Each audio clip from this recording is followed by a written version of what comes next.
మీ ఇల్లు ఎప్పటికీ పటిష్టంగా ఉండాలనుకుంటున్నారా? కాన్ లైఫ్ కెమికల్ తో ఇది సాధ్యం. ఈ నెంబర్ను సంప్రదించండి. ఎందుకంటే రేపు పొద్దున మన ప్రభుత్వం వచ్చినప్పుడు అందరికీ మన కష్టాల్లో కూడా చాలామంది కార్యకర్తల గురించి, తెలుగుదేశం కార్యకర్తల గురించి నేను ఎంతో దారిలో పొడుగుతా చంద్రబాబు గారికి ఆ రోజు జైలు నుంచి బయటకు వచ్చి ఒకటే చెప్పా, ఆలోచిస్తూ ఉన్నాను.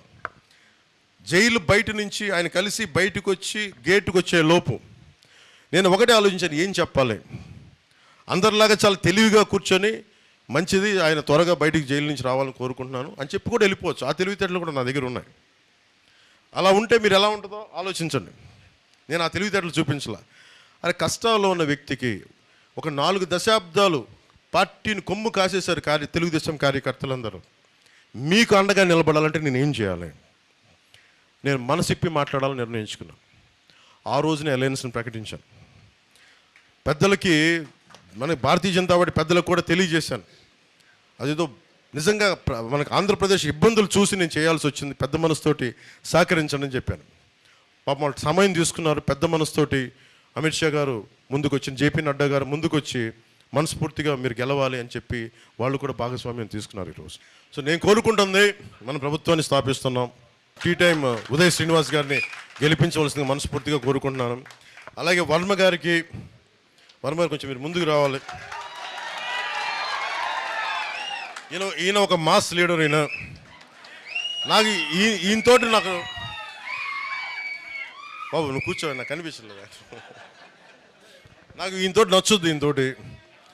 ఈయన ముఖస్థితి లేకుండా మాట్లాడతారు. ఈయన నిలబడి, అలాంటి వాడు నిలబడితే ఎంత గట్టిగా నిలబడతాడో నాకు తెలుసు.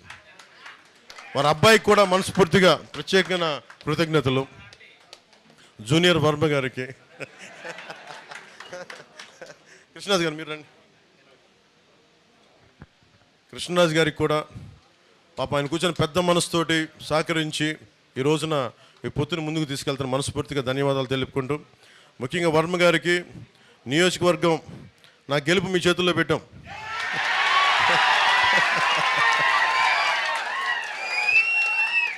సో మనస్ఫూర్తిగా నాయకులు, తెలుగుదేశం నాయకులందరూ నేను ఒకటి చెప్తున్నా, గెలవాలంటే గెలవచ్చు, అలా కాదు కదా.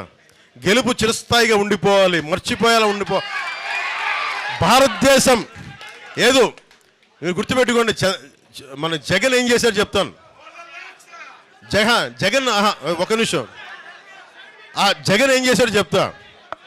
మోడీ గారు, ముఖ్యంగా భారతీయ జనతా పార్టీ పెద్దలు మీ అందరికీ తెలుసు, G20 సమ్మిట్, కృష్ణరాజు గారు G20 సమ్మిట్ ఎంత ప్రతిష్టాత్మకమైనదో మనందరికీ తెలుసు. అలాంటి సమయంలో ఆయన డిస్టర్బ్ చేయడానికే చంద్రబాబు నాయుడు గారిని అరెస్ట్ చేశారు. అది చాలా ఆవేదన కలిగించింది పెద్దలందరికీ. అలాంటి సమయంలో కూర్చోబెట్టి మనం తీసుకున్న నిర్ణయం ఈరోజు మనందరినీ కల్పించింది. దీని ఫలితాలు సాధిద్దాం, గుర్తుపెట్టుకుందాం. ఏం లేదు, ఈ విజయం పిఠాపురం నా ఒక్కడి విజయం కాదు, మనందరి విజయం.